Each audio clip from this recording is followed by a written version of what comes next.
পূজা জেরির বাবা উনি সম্ভবত আদম ব্যবসা করতেন। তার বাবা কখনোই ভালো মানুষ ছিল না। পূজার লাইফটা খুব কষ্টের লাইফ। ছোটবেলা থেকে আমার এলাকার অনেক মানুষ তার বাবার কাছে টাকা পায়। পূজা জেরির বাবা আজকের মতো জেলে যায় নাই, এর আগেও জেলে গেছে আমার এলাকায়, আমি জানি।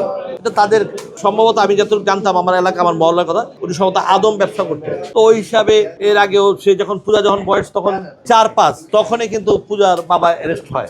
অ্যারেস্ট হওয়ার পরে পূজার মা তারা আলাদা থাকে। আমার বাসার পাশেই তারা একটা ছোট্ট একটা টেলারের দোকান, সেখানে তার মা কাপড় সেলাইতো।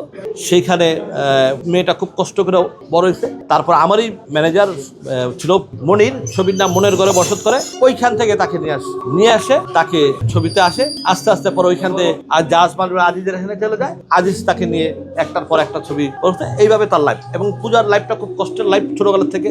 এখন হয়তো পূজা খুব সুন্দর লাইফ করতেছে, বাট ছোটবেলাটা খুব কষ্টের ছিল। যে কষ্টটা আমি আমার নিজের চোখে দেখা। তার বাবা কখনোই একটা ভালো ব্যান্ড ছিল না, ভালো মানুষ ছিল না। কারণ তার বাবার, আমার এলাকার অনেক মানুষ তার বাবার কাছে টাকা পায়। এবং আমাকে অনেকেই বলে যে ভাই পূজার বাবার সাথে দেখা কিনা। আমি এইসব ব্যাপারে পাত্তা দিই না, কথা বলি না। বাট পূজার মেয়েটা ওর লাইফে অনেক কষ্ট করছে, এই কষ্টটা আমি নিজে দেখছি। এবং পূজার মেয়েটাও দেখা হলে চমৎকার ভালো, এবং কষ্ট করে মানুষ কিন্তু কষ্টের থেকেই বড় হয়, এবং সে কিন্তু কষ্টের থেকেই বড় হয়েছে।